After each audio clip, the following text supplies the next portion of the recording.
Hello, hello, hello, and welcome to Glitch Jams Live. I'm gonna try no background music as part of the stream because last week someone said it was repetitive and they were 100% correct. So, as I did last week, and we'll do every week, I'm gonna vamp for a few seconds until I get some feedback from the chat. Hello, everyone, that the audio is coming through correctly, and that what you see is quite an abstract person that, if you squint your eyes, it looks like me kind of here. And yeah, also just say hi in the chat. Love to hear what y'all are working on before we dive into me showing you what y'all have been sharing on Glitch. I do have a little bit of background music playing out of my computer, so if you do hear that and it's annoying, let me know as well.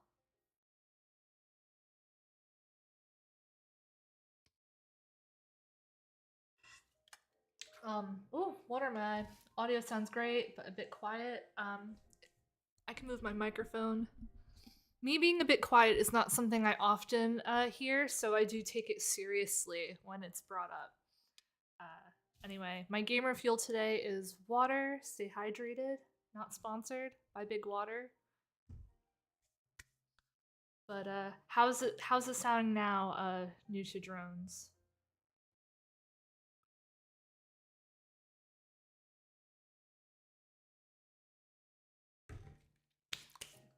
Okay, well, I'm gonna dive right in. So, welcome to Glitch Jams Live. This is the second episode. I'm gonna try to do this weekly on Fridays, and it's Friday and a new week. So here I am.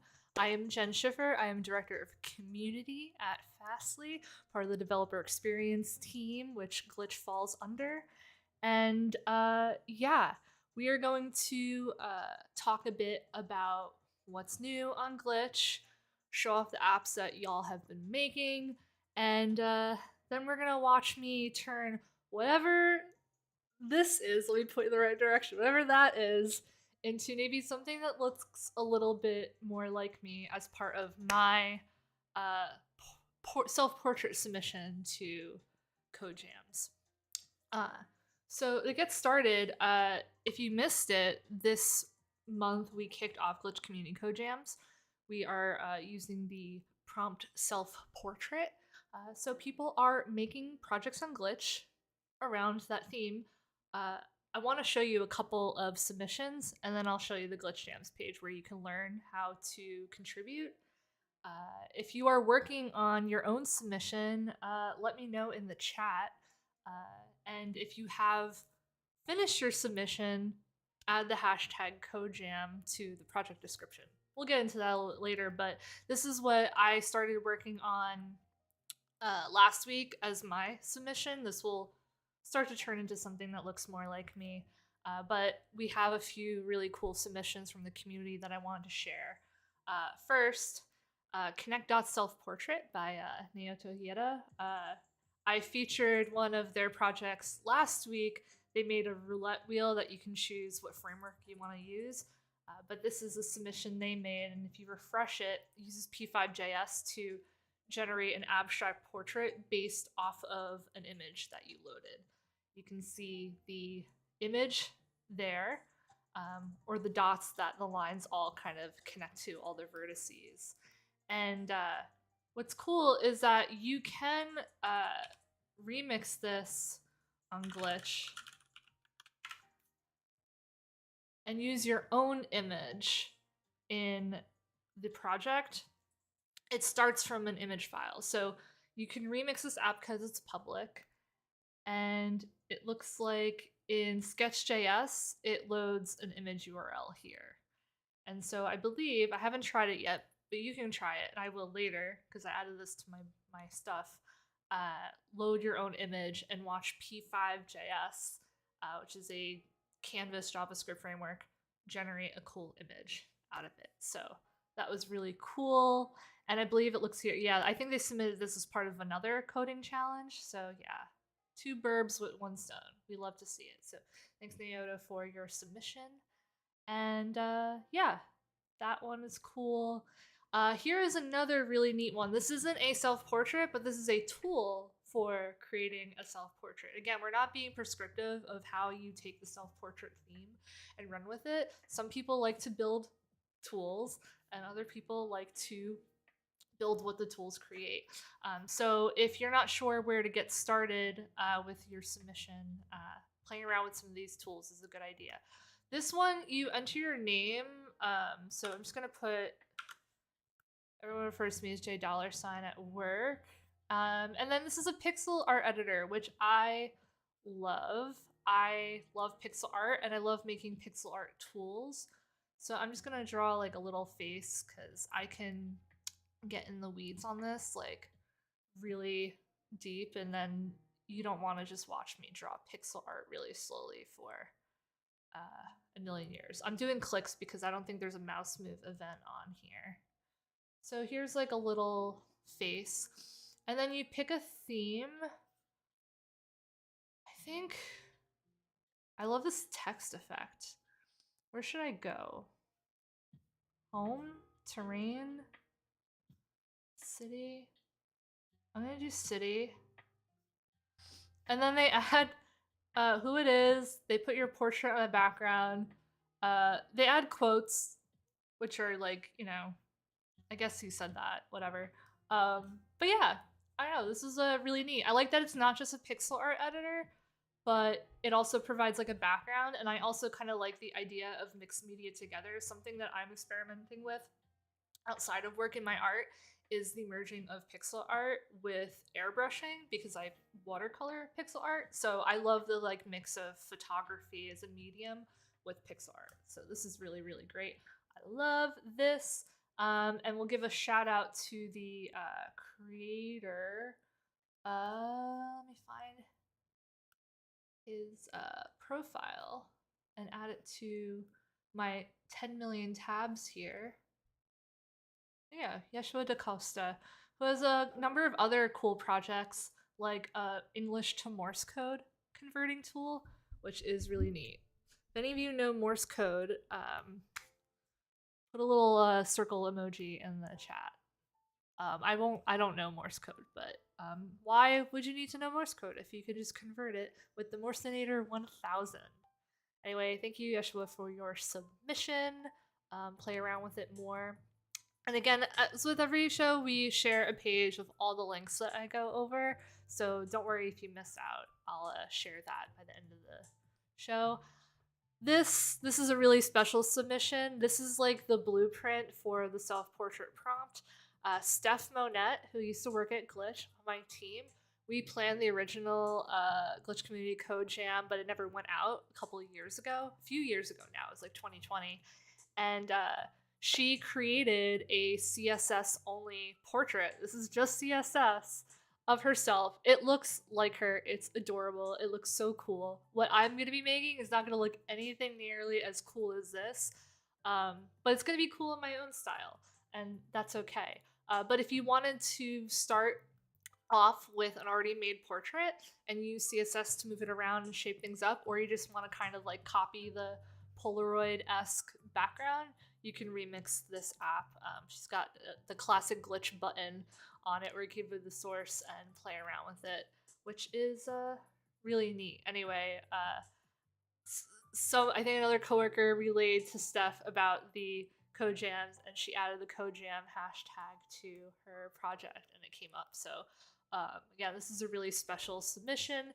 And by the way, speaking of adding code jam, submit your app anytime through the month of November by updating the project description to include hashtag CodeJam. You can read more about how code jams work. Again, this is just a casual, cool series where we just give you prompts and you make cool stuff, and we share them with the community on the stream and in the forum and elsewhere.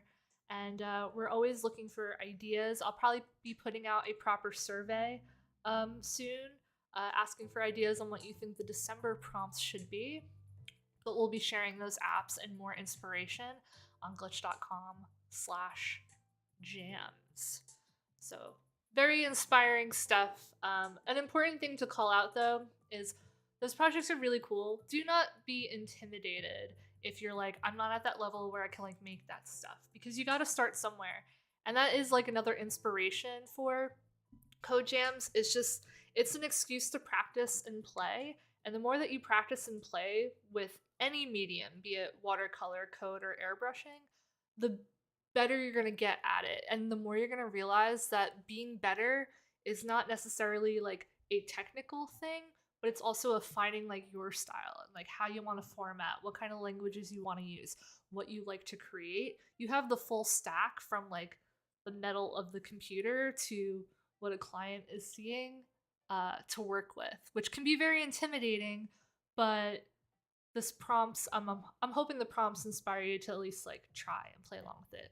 It's certainly helping with me because I haven't played around with CSS for art in a really long time. So yeah. By the way, I also have to note that because I'm streaming live from home, my downstairs neighbors are doing construction. So if you hear any loud noises, that might be that. And that's okay because everyone deserves a voice, and some people's voice are through power tools, and that's valid. So I'm not going to get mad about it. I'm just going to keep powering through. And I thank you for sticking around with me. So let's see, what's next? Oh, the app of the week. Did you know that we have an app of the week featured on our homepage? This week's app of the week is Jorge Garcia's Glitch in Bio. I have seen this a number of times shared, and I really liked it. But from a distance, the bird icon I thought was Bigfoot strutting. But then it turns out they are one of many members of the glitch community who like birding, which is really cool. We have a lot of really interesting bird apps, and if you're into birding, we've got some playlists on the glitch team that you can check out. But Jorge Garcia remixed our glitch in bio and made it really cool looking, and includes a lot of resources to different events and that they have run that they've done photos for, and yeah, just like a lot of cool stuff to look at. So if you're in the birding community and you're looking for people online to connect with, or you just want to look at some really cool bird photography, check out Jorge Garcia's Glitch in Bio. And if you're not sure what a glitch in bio is, head to glitch.com/glitch in bio.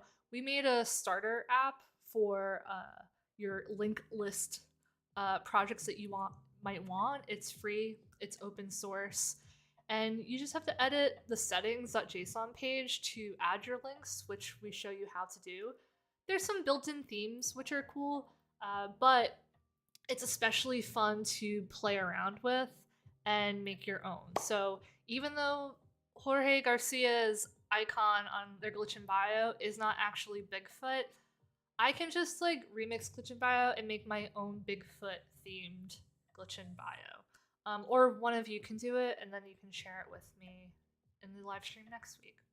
That's just like an idea that I've got. I actually have made a number of glitch in bios, and my main website is a glitch in bio, jenschiffer.com. I made the links wider and I added like a background that you can draw on. This is using P5.js, which is what Naoto had used in their self-portrait. So it's just like when you're making a personal site, it's just fun to kind of play around and experiment on it. I had never really worked too much with CSS gradients, so I've really gotten into doing that lately. And most of my experiments happen on my main website because probably not many people are like on it at the same time, because why would they be? So this is where I kind of like play around and edit in production, and it's low stakes because it's just testing the appearance out. But yeah, this is fun to like fiddle around with, and also works on your mobile device. And you can view the source of it on Glitch to see how I do it. And maybe in a future stream, I'll remix a glitch in bio, but to edit a theme. I think I've remixed glitch in bio on a live stream for any number of workshops or internal places like 5 bajillion times. So I became a bit fatigued of doing that, but to do more than just remixing and editing links is something that is negotiable. I'll talk to the team about it. So there's that. Um, what's next is building glitch. So last week I talked about how we have a glitch preview. We're rebuilding glitch from the ground up and starting with the community site. And so if you go to preview.glitch.com, you can see it in action. It's not done. And the reason why we're showing this before it's done is because we want to build it with you. We want this to really be community driven. And so we put this out last month, early last month, and we've already gotten tons of updates and ideas that people have made. Uh, Wilson the Wolf, what I wanted to share was they made a user script for updating the glitch preview theme, which is really cool. You can check that out on in the community forum at support.glitch.com. But yeah, they made a user script that lets you switch between different themes, and they were inspired to do that after they were inspired to make a hot dog stand theme for glitch. Can I get hot dog emojis in the chat from everybody? That would be much appreciated. Hot dog stand is kind of is an inside joke, but not really too insidery. But maybe it is, so I'll explain it in the glitch forum because whenever somebody makes something that is of a theme, I'm always like, okay, now like let's see the hot dog stand theme, and then they look it up and they're like, this is wild. The hot dog stand theme was a Windows theme. Here's like an image of a screenshot of it. It was introduced in Windows 3.1, uh, which came out in 1992. And not only, like, the weird thing about Hot Dog Stand is this is like a wild theme. It makes no sense on like a normal user experience level. It makes sense to me because I'm like the Joker of computers. But yeah, it's just like a really wacky, bright, harsh theme that if you introduce this instead of dark mode on your site today, the people would riot. But I love it because of that, because I love things that are like chaotic and fun. I don't know how it came to be or why, but Windows 3.1 also introduced Minesweeper and my favorite typeface, Times New Roman. So Windows 3.1 was a huge update. It's also the year that my younger brother was born. So that's what I think of with 1992. So shout out to my brother Danny.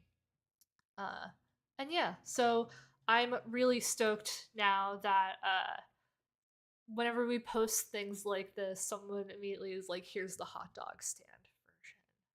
I kind of like the idea of co opting old, what I considered memes. I consider hot dog stand themes to be a meme. And if people are to one day be like, oh, that was a glitch thing, I'd be totally fine with stealing the credit for that. Brian Cardell, hey, what's up? Brian Cardell's in the chat. I know Brian. Windows 3.1 was the best Windows. I didn't have a computer until at home until like early 2000s. So I didn't get to use Windows 3.1, but the main fruits of it, honestly, Minesweeper and Times New Roman were really important. And like the version that I was using when we got our home computer did have hot dog stand on it. And one of my favorite things to do when I get a device that has themes is switch through every theme. I just got the new Slack interface, and I'm still like trying out all the themes for like a day to see if it like really resonates with me, and I haven't figured that out. So if you know any good custom Slack themes that you can share, post that in the glitch forum. I'm going to show the community open thread. You could post it there because it doesn't have to be glitch related when you talk in there. So yeah, shouts out to Wilson the Wolf on not only sharing new themes, but really going into like what the colors are and making a user script so you can play around with it on your own. They made this little purple theme to go along with Hot Dog Stand. And yeah, it's nice that like the community's like, I prefer this, so I'll build it so that not only I can do it, but the rest of the community can. And thank you for all the hot dogs in the chat. I am full. I am satiated. Okay. Let's see here.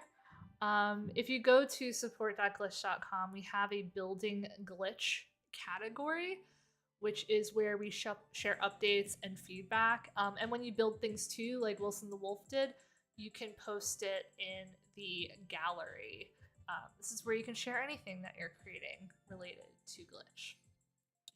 I'm going to take some time to take a sip of water and see if there are any questions that y'all folks might have before I get into what I think is the real meat of this live stream, which is not me coding, but it's me showing off things that you were sharing in the gallery. And I don't think that there's anything. Oh, Sean O'Brien, my coworker, said hot dog theme for Slack. Yeah, I feel like hot dog stand is not ubiquitous enough. I think that every tool that has a series of themes should launch with it. It should be something that stands the test of time and across generations, and not fall into a like only like old folks know about it, like GeoCities, for example. I want this to be something like Rickrolling that spans generations. I get Rickrolled a lot in the Glitch forum. And yeah, and I get hot dog stand a bit. Okay, let's change to another window that has probably about 5 million tabs, and let's see if we can get this to work. And there we go. Okay, it's time to talk about the apps that y'all were making and sharing over the past week. There's a few really awesome ones.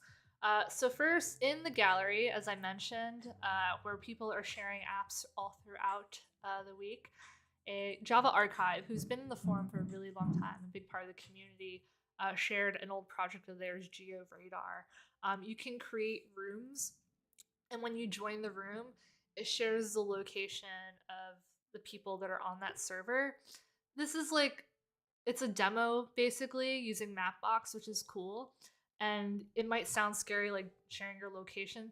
This might be like useful if you are only sharing it with your work team, if you're remote, or doing like a class project.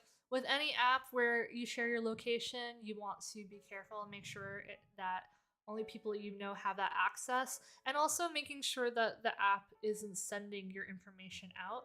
And as Java Archive here states, what's nice about Glitch is that it can offer some form of transparency on what's running on the back end. So you can view the source of the project and see what it's doing. Now, if you get a project on Glitch and you're worried that like it's doing something nefarious, but you don't know enough about the code to be able to tell what's going on, email support@glitch.com with the project name and what your worry is, and we'll be happy to confirm that it is safe, because if it's not safe for you, it's not safe for the community, and we don't want it there. So just don't hesitate to ask us. We'd love to help you out and make sure that you feel safe here on Glitch, and then the web in general. This is good advice for any app that you encounter, whether it's on Glitch or not. So shouts out to Java Archive. If you have feedback on it or ideas, you can come to the forum and reply. It's free. My coworker Dora spoke at DevOps Barcelona this week, and she made a Glitch in Bio remix to include all the links to the slides of her talk, the live demo that she did, and other resources to learn more about the different aspects of her talk, which are based around passkeys and passwordless sign-in. It's a really interesting and like newly emerging topic about an old problem, which is that passwords are not secure. And my colleagues at Fastly are doing a lot of work to make the auth experience more secure in collaboration with a lot of other companies. So I love when anybody remixes Glitch in Bio for their own like main site. And it just shows that Glitch in Bio is a good quick tool for if you just want to share links about your team, about talk that you gave.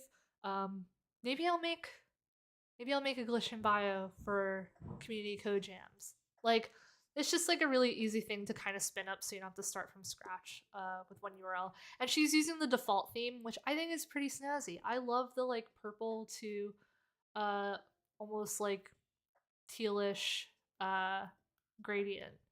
I guess it's to cyan or like a seafoam green. And yeah, you can go to this. Remember, you can go to glitch.com/glitchandbio or just glitch.com and create a new project, and you can create a glitch in bio. And that's a lot of fun. If you've made a glitch in bio, share it in the chat. I don't know if YouTube allows everyone to post links. You could always post the domain of your project, and we'll know that you just go to that.glitch.me. But if you use glitch in bio, let us know, because I love to see the different ways that y'all are creating. This is another really cool one. I gotta stop saying about every project. They're all cool. If they weren't cool, I wouldn't have written the markdown to add a link to the run of show to show it off. There's this team called Circular Robotics. Circular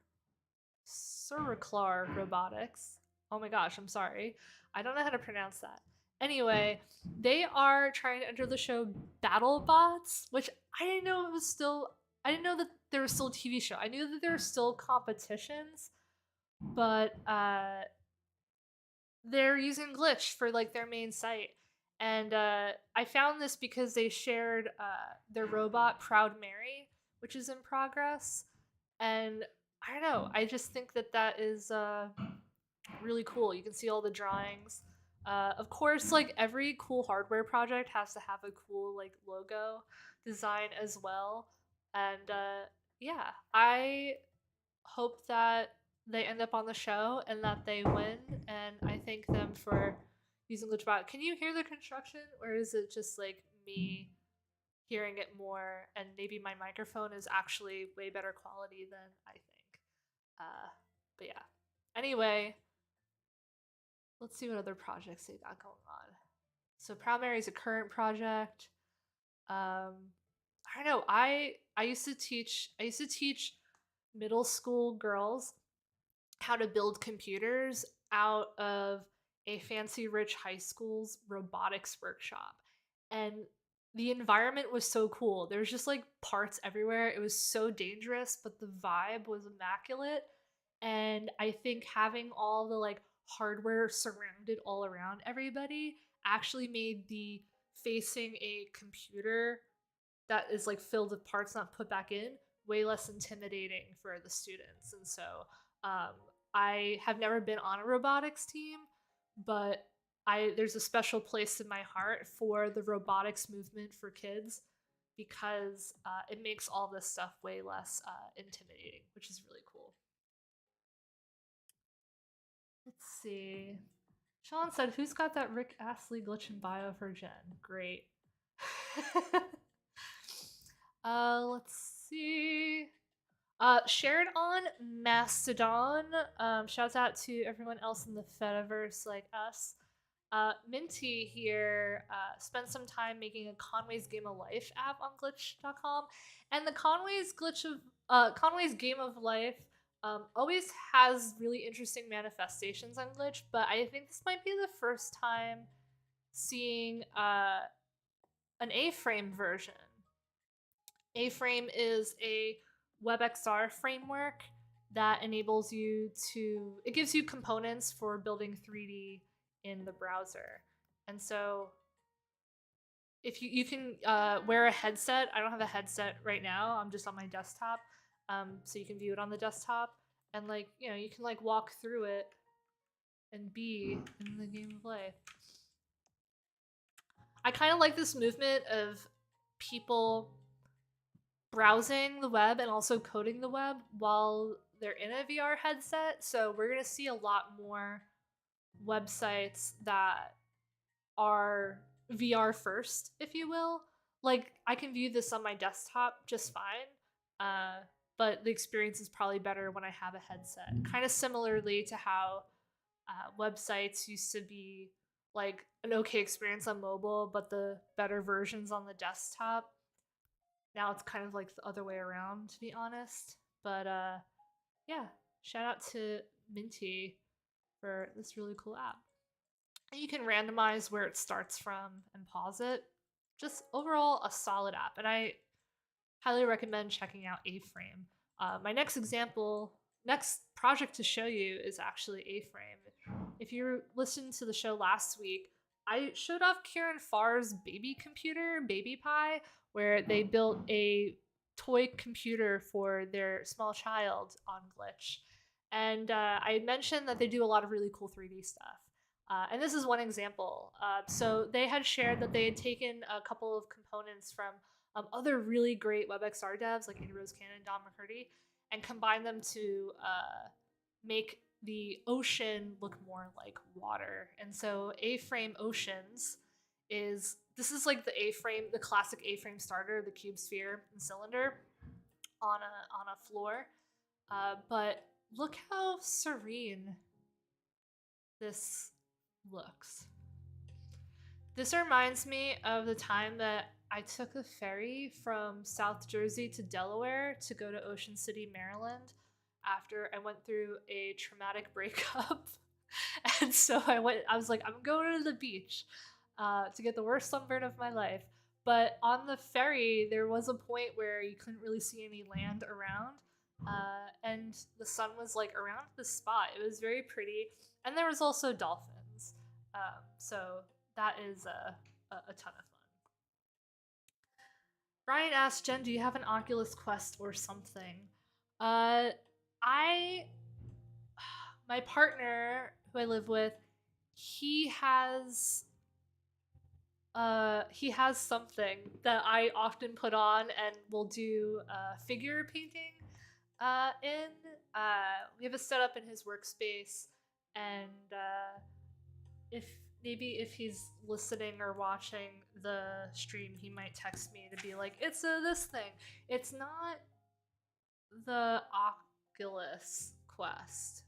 I don't think it's the Facebook one. But yeah, there is a headset at my disposal, but I don't own it and I don't know anything about it. All I do know is that it is very heavy, and so I don't use it all that often. But I do have a lot of fun with it, and I do like the you can sit down and paint in VR. The difficult part about painting in VR, because you asked everyone in the chat, is when you're painting on an easel in real life. I have an easel right here. Okay, it's got a stencil of my cat because I was airbrushing my cat. But when you're painting, you have something to lean on, so it doesn't use all your arm strength, and you're not always hands up in the air. But when you're doing VR, you don't have a physical thing in front of you, so you're painting on this easel in the air, and it's quite an arm workout. So if it was something I really wanted to get into, again, I would just have to practice a lot more. But yeah, Brian says my arms get tired. My arms get so tired. So I would like to see, just with most stuff with VR, I'm often this would be best made an augmented reality experience where maybe I have an actual easel in front of me and paper and a pen, and the VR aspect is augmented onto it. Go make that.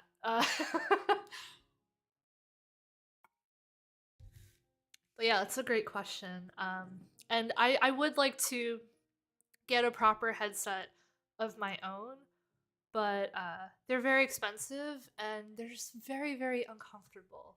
But I feel like at some point that'll change, right? So, yeah. Anyway, I can stare at this sunset forever. Actually, we can, but I won't because I want some time to code. The last project I wanted to share is actually about an event. So Hydra is a tool used a lot on Glitch to live code visuals. And Naoto, whose portrait I shared, does a lot of workshops on Hydra. And Olivia Jack has done most of the demos. They create Hydra. And they've been holding meetups online for quite some time now. And the 8th one is coming up on November 21st. If you like really cool visuals, I'll keep refreshing it because I believe it's different each time after it wakes up.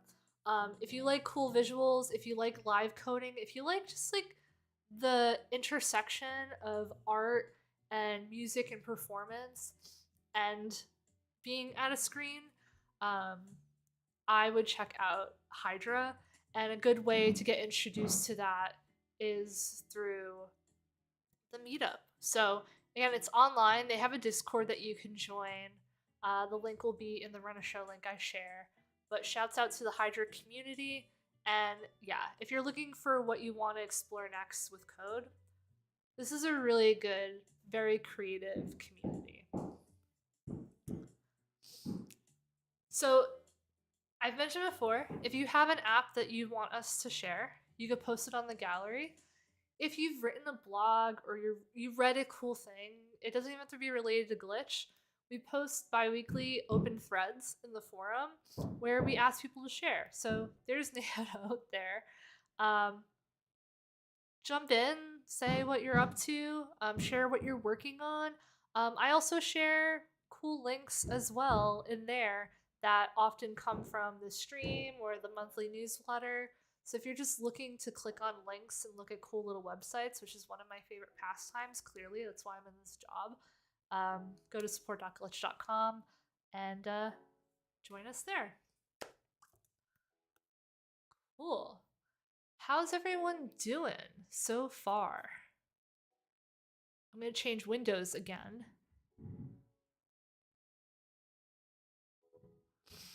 To our Run a Show. I'm going to share a link in the chat so that you have access to all the links.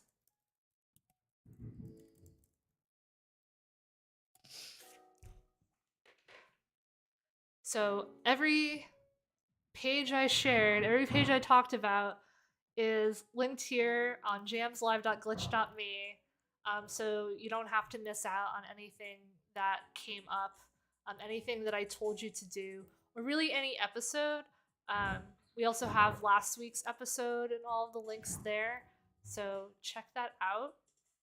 And then we've got 20 minutes to do whatever the hell I was doing here, which is my self-portrait.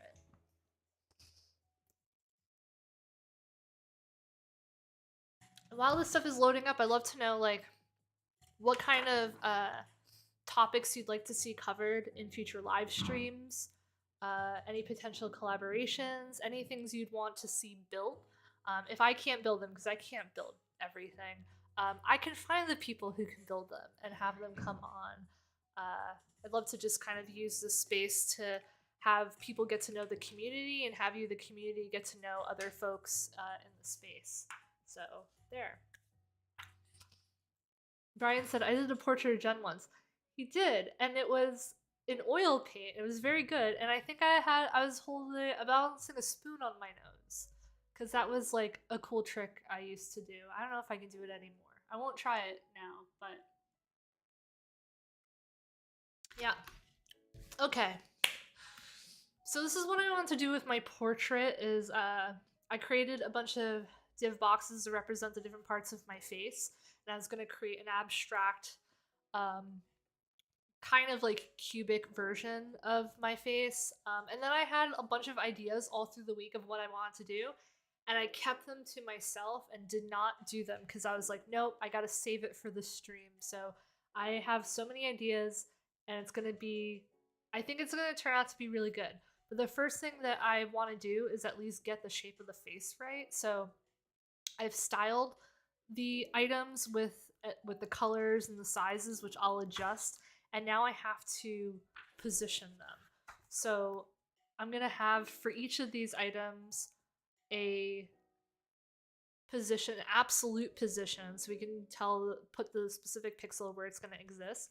But I know that before I do that, I want to put an element around this. So I'm just gonna call it main. I'm gonna use the main element just so there's like a wrapper around everything.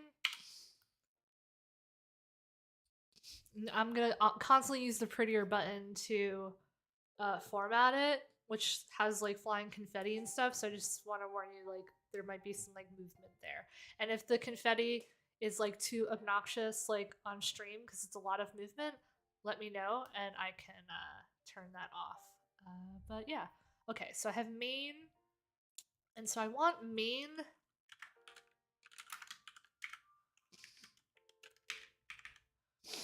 to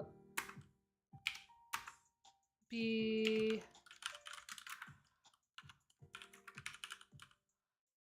and I want the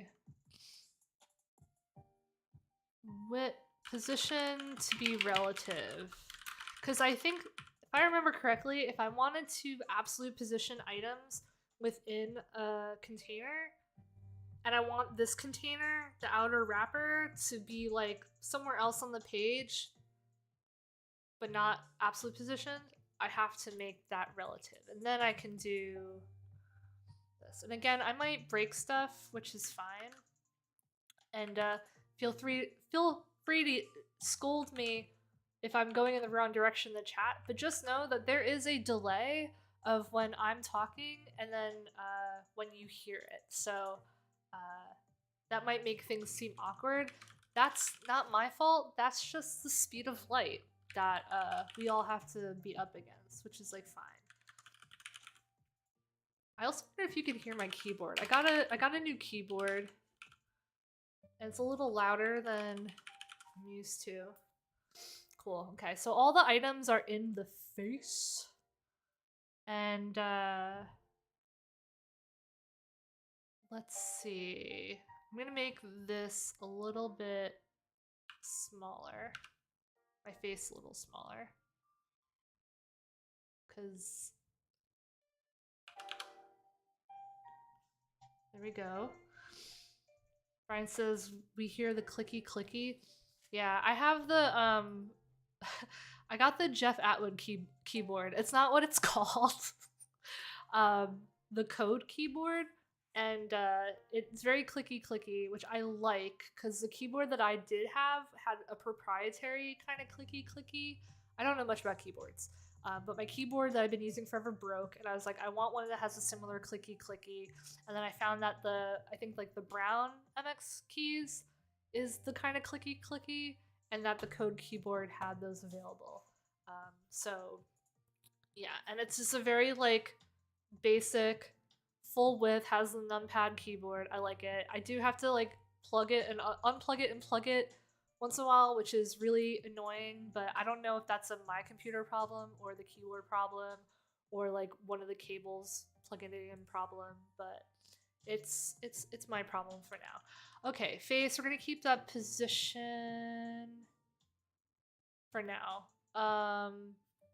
Because it'll, by the default, the position will be top 0, left 0. I left, we're gonna say top 50 px. Let's make that 60. I'm not gonna quibble with it too much. We could always move it around. Top 60 px for that eye, nose, 100 px.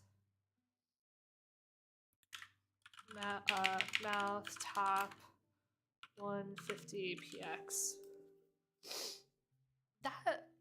That works. I think, like, not to quibble about the ratio of my face, but I think maybe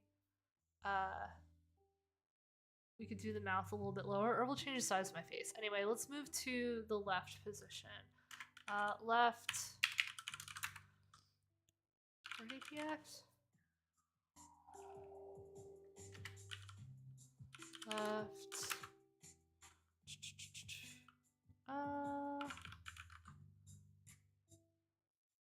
Nose.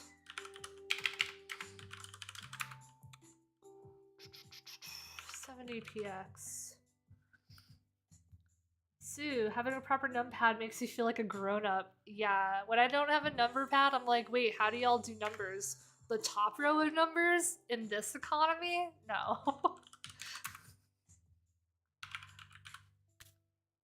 Okay, this looks exactly like me.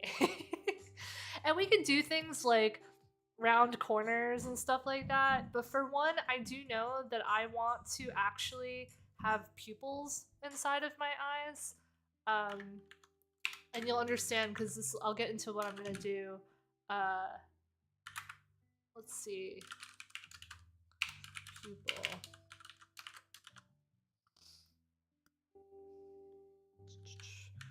And I'm just gonna do a class because the two pupils don't need to like be positioned like independently.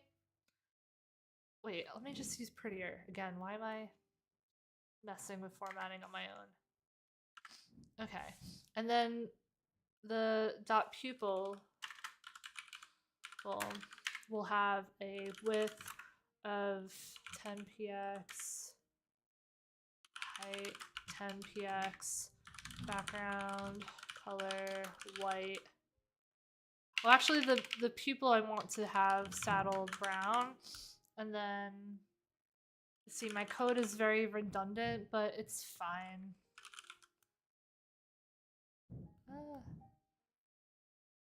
Will it change capitalization when I don't know. Anyway, look, now it looks like me because I roll my eyes, even like if I'm not trying to roll my eyes.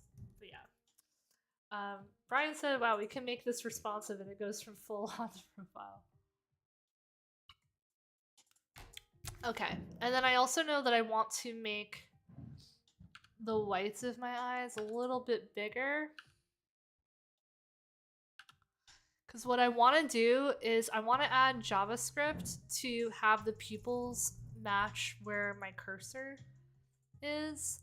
And I want the cursor to be something that I would always want my eyes on, and that is chips. So, yeah. Brian says, we need hair. Fun hair? I know. I don't know what to do about the hair. I might like add just like a photo of hair behind it because again, I want this to kind of. I said before, I kind of like the mix of like pixel art and like photography and painting, and so because this is a reflection of me, I think I might make the background of the app a watercolor of my hair, and then put the pixel face over it. Are y'all seeing the vision? It's happening as I speak, but yeah. And I was kind of thinking that idea because when you came into the chat, Brian said you did my portrait. I was like, oh, I should add like painting to this. Okay, let's see. Okay, so I'm gonna use JavaScript at some point to make the pupils move around, but I want to have my cursor have an image of chips. And I actually created, I'm gonna drag and drop into my assets. I created, this is very small, that's why it's blurry, a little PNG file, transparent PNG file of a pile of potato chips or crisps, depending on where you're at. Either way, they're delicious. And so I want to have this image be my cursor. Now, don't mind me, I think that all you gotta do to make a cursor have an image is use a URL.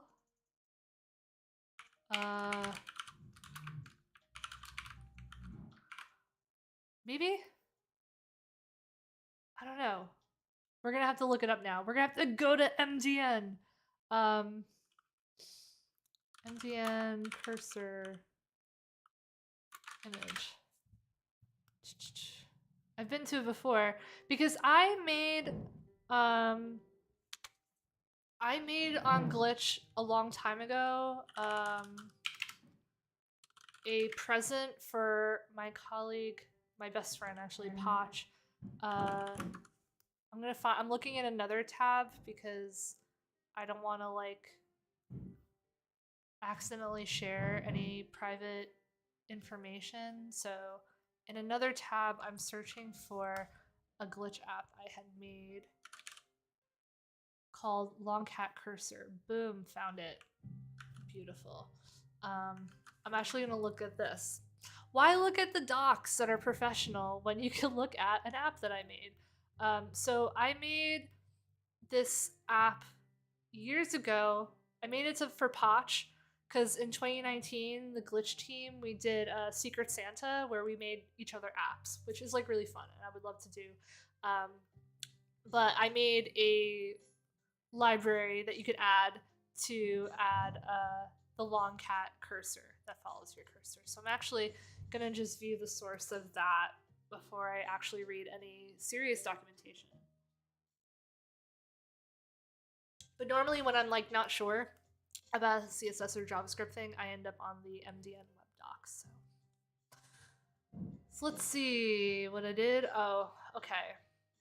So this is a cursor cat. Okay, I have the source there.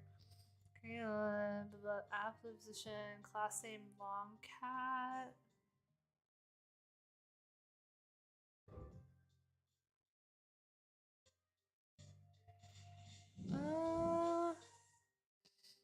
I guess this is only.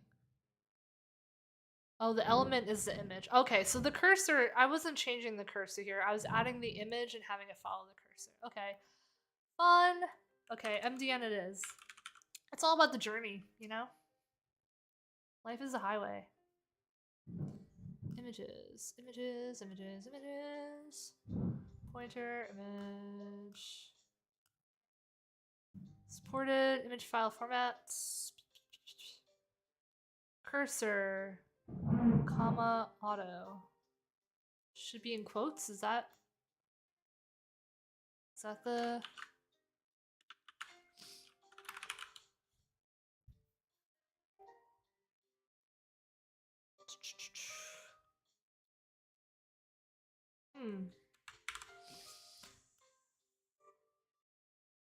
DevTools will be like, invalid property value. Why? Does anybody know why? Can it not be a URL? Which makes sense. So perhaps I'm gonna try is get this into here, the file system. I uploaded it to assets. So what I'm gonna do is I'm gonna do some terminal stuff real quick. We got a few more minutes. Okay, so if you have an image that's in the glitch assets and you do not need to, you need it to actually be in the app folder of your glitch app, you need it to show up in the sidebar, you have to download it into the glitch app. And so if you go in the terminal and you put in wget the URL you want to get, it will download. And then anytime you make a change to your project within the terminal, in order for it to sync in the glitch editor, which we warn you about up here, we tell you to run the refresh command manually. So what I'll do is I'll run refresh, and now it's showing. And it's like an ugly URL. It makes no sense. I'm gonna rename this to chips.png.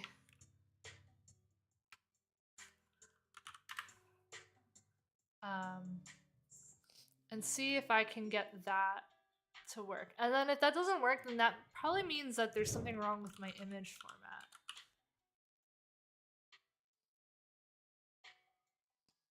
And that might be the case. I'm looking in DevTools for what the error is. Invalid property value. So, interesting. Okay. Maybe chips are not in the cards for me. That's a bug for me to figure out. So what I'm going to do is I'm going to put a note here to do figure out how to make the cursor chips. And I'll just comment that out for now. And then later I'll search like what do I got to do. But I want my cursor to not be an arrow. I want it to be chips. Sue said, was the auto outside the bracket? Oh, yeah, you're right. Syntax issue, let's see. You're right, because it should be auto out of there. Aha! Beautiful. So this is within the entire body, which is just this page here. So I'll have to expand the body to the full view. In fact, actually, I'm just going to move the cursor to... Does HTML cover the entire viewport or just the element? Yeah, sorry.